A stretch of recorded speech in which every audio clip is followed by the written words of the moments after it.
1 नोव्हेंबरला मुंबईमध्ये महाविकास आघाडीच्या माध्यमातून मोर्चा काढला जातोय आणि त्या मोर्चामध्ये नाशिकच्या ठाकरेंच्या शिवसेनेच्या पदाधिकाऱ्यांकडनं जे दुबार मतदार आहे त्यांच्या नावांचा हा संपूर्ण डेटा घेऊन ते या मोर्चामध्ये सहभागी होणार आहे। प्रामुख्याने या सगळ्या पार्श्वभूमीवर जर बघितलं तर लोकसभेलाच दुबार मतदारांचा विषय हा चर्चेला गेलेला होता। प्रथमेश गीते यांच्या माध्यमातून कोर्टामध्ये धाव देखील घेण्यात आलेली होती, मात्र नंतरच्या काळामध्ये विधानसभा निवडणुकीची आचारसंहिता जाहीर झाल्यानंतर त्याला सर्वोच्च न्यायालयामध्ये जाण्याचा त्यांना सल्ला देण्यात आलेला होता। मात्र आता या सगळ्या पार्श्वभूमीवर विधानसभा निवडणुका देखील पार पडलेल्या आहे आणि या निवडणुकीमध्ये कशा पद्धतीने दुबार मतदार आहे आणि त्यांचा हा नेमका काय घोळ आहे हा संपूर्ण महाविकास आघाडीच्या माध्यमातून मुंबईमध्ये होणाऱ्या मोर्चामध्ये दाखवला जाणार आहे। तत्पूर्वी हा संपूर्ण डेटा नेमका काय आहे थेट जाणून घेऊयात। माझ्यासोबत शिवसेनेचे उपनेते दत्ता नाना आहेत। नाना, काय नेमका हा घोळ आहे, तुम्ही हे मुंबईमध्ये घेऊन जाणार आहात, कशा पद्धतीने हा तुम्ही डेटा काढलाय?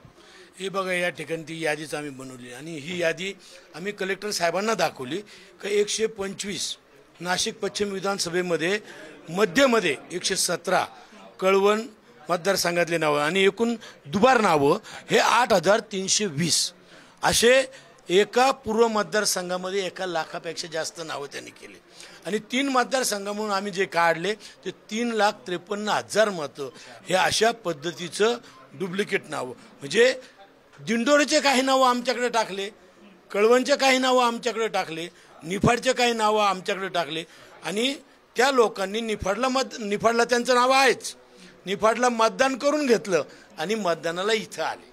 हे नावं कुठेतरी एका मतदारसंघात असली पाहिजे ही आमची रास्त भावना आहे आणि म्हणून जे नावं 2 मतदारसंघातले त्यापैकी त्या मतदाराला वाटेल तिथलं नाव त्यांनी कमी केलं पाहिजे, ते नावं कमी झाले पाहिजे एवढी आमची रास्त मागणी आहे। ती मागणी आमची आहे आदरणीय निवडणूक आयोगाकडं, परंतु त्याचं उत्तर आम्हाला मुख्यमंत्र्यांनी देऊ नये एवढीच अपेक्षा। कशी नाव आली ही एवढी दुबार नाव, काय त्याच्या मागचं कारण आहे आणि किती जिल्ह्यामध्ये हा सगळा गोळ दिसतोय?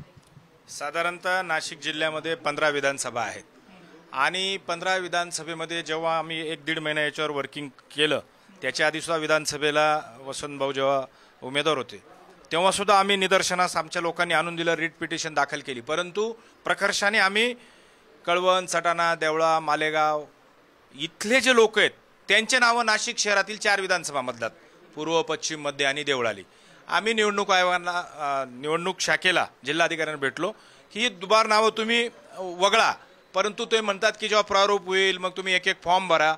हा 100% मोठी टोळी आहे, मोठा घोटाळा आहे आणि लगेच दुसऱ्या दिवशी 14 आणि 15ला महाविकास आघाडीचे नेते पक्ष उद्धवजी ठाकरे साहेब भेटले, सेम अशाच पद्धतीने त्यांना निवडणूक महाराष्ट्राने उत्तर दिलं की हे केंद्रीय निवडणूक आयोगाचं आहे आणि म्हणून टोलवाटोली सुरू आहे आणि त्याचाच एक भाग 1 तारखेला हा महाराष्ट्रातला मोर्चा आहे। त्याचं आम्ही हे सर्व तर पेनड्राईव्हमध्ये दिलं आहे, राज्याला पण दिलं आहे, इथं पण दिलं आहे आणि परत आम्ही हे घेऊन जाणार आहोत आणि शेकडोच्या हजारोच्या संख्येने आज जिल्ह्याची मीटिंग होती आणि सर्व लोक आम्ही मोर्चात सहभागी होणार। हे करण्यामागचा उद्देश एवढाच आहे की लोकसभेला प्रचंड मोठा झटका त्यांना बसला, लोक आपल्याबरोबर नाही हे जेव्हा लक्षात आलं त्यामुळे त्यांनी हा घोळ केलेला आहे, हा आमचा आरोप आहे। लोकसभेला तुमच्या निदर्शनास आलं, विधानसभेला तुम्ही त्या सगळ्या परिस्थितीला सामोरं गेला, आता या सगळ्या पार्श्वभूमीवर तुमची काय मागणी आहे?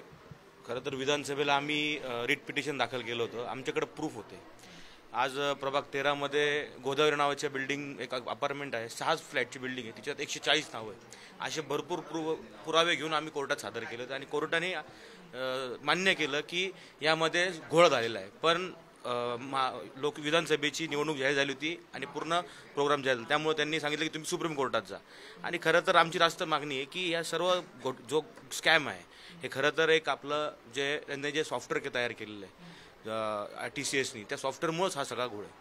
त्यामुळे एवढा मोठा घोळ आहे की तुम्ही काल आदित्यजी ठाकरे साहेब असतील किंवा देशाचे जे आपले विरोधी पक्ष नेते लोकसभेचे राहुलजी गांधी यांनी जो लढा उभा केला आहे या लढ्याला खरं तर यश आलं पाहिजे। येणाऱ्या काळामध्ये जी जनगणना होणार आहे त्या जनगणनेमध्येच या सर्व नवीन नोंदणी झाली पाहिजे, जेणेकरून हे सर्व स्कॅम हे घोटाळे हे नष्ट होतील आणि नव्या मतदान याद्या तयार होतील, यांनी सर्व निवडणुका व्यवस्थित लढल्या जातील। आता ह्या तुम्ही बघत असाल मध्य नाशिकमध्ये निफाड मतदारसंघामधून 5283 नावं डबल, म्हणजे तिकडचे नावं इथे पण आहे, इथे मतदान करतात, तिथे मतदान करून इथे मतदान करतात.